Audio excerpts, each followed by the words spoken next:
பிளாசி முதல் செங்கோட்டை வரை உரை ஓவியம்.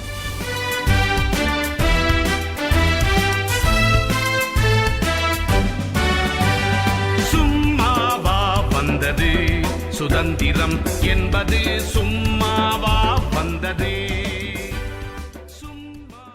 மாநிலங்களின் அமைச்சரவைகளில் இருந்து கொண்டு காங்கிரஸ் என்ன மாற்றங்களை செய்தது? அவர்களின் நிலைப்பாடு எதிர்பார்த்தபடி வெற்றிகரமாக இருந்ததா தாயே? மாநிலங்களில் காங்கிரஸ் அமைச்சரவைகள் 28 மாதங்களே நீடித்தன. அதற்குள் பல்வேறு பிரச்சனைகள், குழப்பங்கள் ஏற்பட்டிருந்தன. 1920களில் சட்டமன்றத்தை புறக்கணித்த காங்கிரஸ் 1930களில் சட்டமன்றத்திற்குள் நுழைந்தது. மேலும் அமைச்சரவைகளையும் அமைத்தது. அரசாங்க பதவிகளை ஏற்றுக்கொண்டதால் காங்கிரஸால் சில நல்ல பணிகளையும் செய்ய முடிந்தது.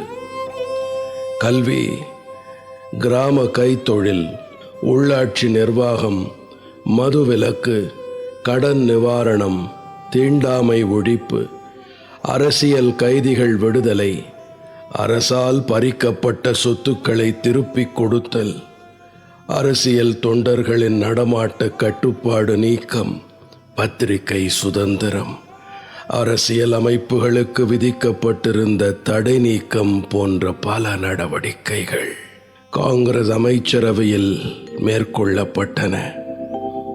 காங்கிரஸ் அமைச்சர்கள் பொறுப்பேற்று அரசை நடத்தும் அனுபவம் பெற்றார்கள். மக்களும் கூட சுயாட்சி முறைக்கு பழக்கப்பட்டார்கள்.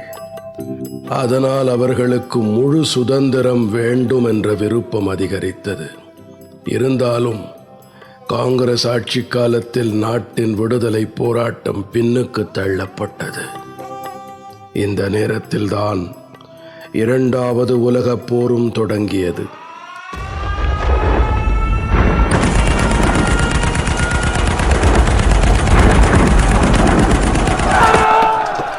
1939 செப்டம்பர் 1 ஹிட்லர் போலந்தின் மீது படையெடுத்தார்.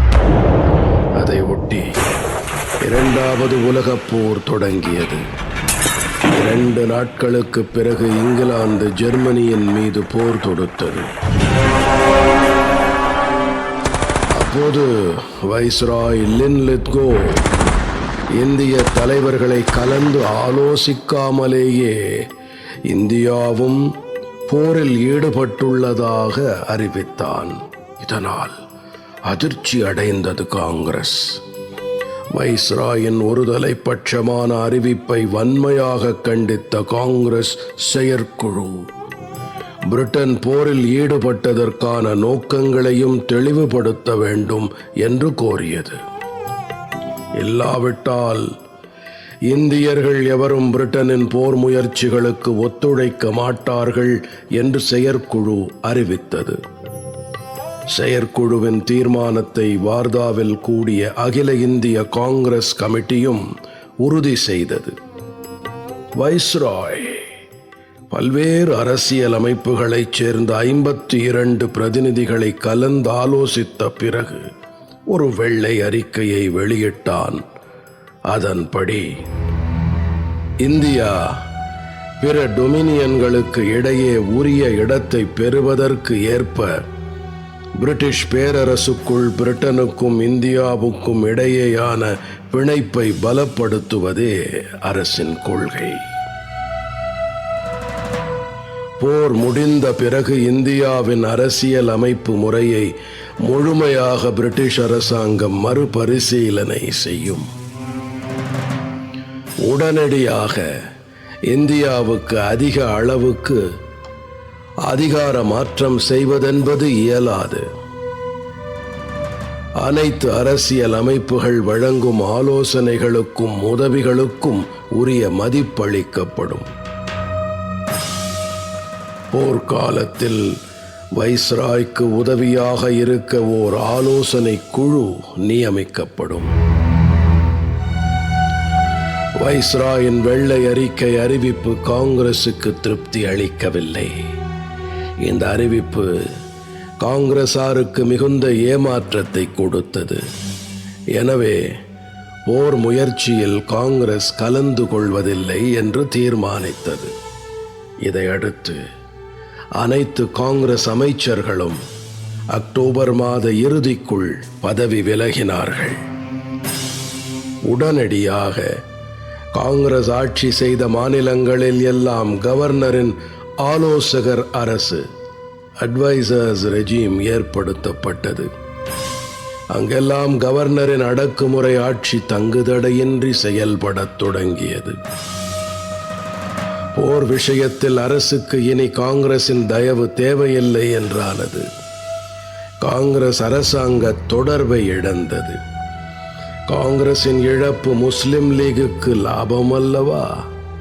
எனவே அது பிரிட்டனின் போர் முயற்சிகளுக்கு முழு ஆதரவை அளித்தது. காங்கிரஸ் அமைச்சர்கள் பதவி விலகியதை கொண்டாடும் வகையில் 1939 டிசம்பர் 22 அன்று ரட்சிப்பு தினம், டே ஆஃப் டெலிவரன்ஸ் கொண்டாட வேண்டும் என்று முஸ்லிம்களை கேட்டுக்கொண்டான் முகமது அலி ஜின்னா. ஆனால் 1940 வருட மத்தியில் இங்கிலாந்து மிகவும் இக்கட்டான நிலையில் இருந்தது. போரில் பிரிட்டன் தொடர்ந்து தோல்விகளை சந்தித்து வந்தது. டங்கர்க் தோல்வி அதன் மீது விழுந்த பேரடி போலானது. இதனால் போர் முயற்சியில் இந்தியர்களின் பரிபூரண ஒத்துழைப்பு இங்கிலாந்துக்கு இன்றியமையாதது என்று ஆனது. இதையடுத்து இந்தியர்களின் ஆதரவை பெற 1940 ஆகஸ்ட் 6 அன்று அரசாங்கத்தின் கொள்கை பற்றி அறிவித்தான் வைஸ்ராய் லின்லித்கோ. அந்த அறிக்கையில் இந்தியாவுக்கு டொமினியன் தகுதியை வழங்குவதே பிரிட்டிஷ் அரசின் பிரதான நோக்கம். இந்தியர்களே அவர்களது அரசியல் அமைப்பு முறையை வகுத்துக் கொள்ள அனுமதிக்கப்படுவார்கள். போர் முடிந்த உடனேயே அத்தகைய அரசியல் அமைப்பு முறையை வகுத்துக் கொள்ள ஏற்பாடு செய்யப்படும். புதிய அரசியல் அமைப்பு பிரிட்டிஷ் காமன்வெல்த்தின் பகுதியாக செயல்படும். அரசியல் அமைப்பு மாற்றம் செய்யும் போது சிறுபான்மையினரின் கருத்துகளுக்கு முழு கவனம் செலுத்தப்படும். இந்திய பிரதிநிதிகளுக்கு இடமளிக்கும் வகையில் வைஸ்ராயின் ஆட்சிக்குழு விரிவுபடுத்தப்படும். இந்திய பிரதிநிதிகளை கொண்ட ஒரு ஆலோசனை குழு அமைக்கப்படும். ஒரு கட்சிக்கு அதிகார மாற்றம் செய்வதை அடுத்த பெரிய கட்சி ஆட்சேபிக்குமானால் பிரிட்டிஷ் அரசு எந்த கட்சிக்கும் அதிகார மாற்றம் செய்யாது என்று குறிப்பிடப்பட்டது. ஆனால் காங்கிரசும் முஸ்லிம் லீகும் இந்த அறிவிப்பை நிராகரித்தன. அதற்கு காரணம் என்ன தெரியுமா?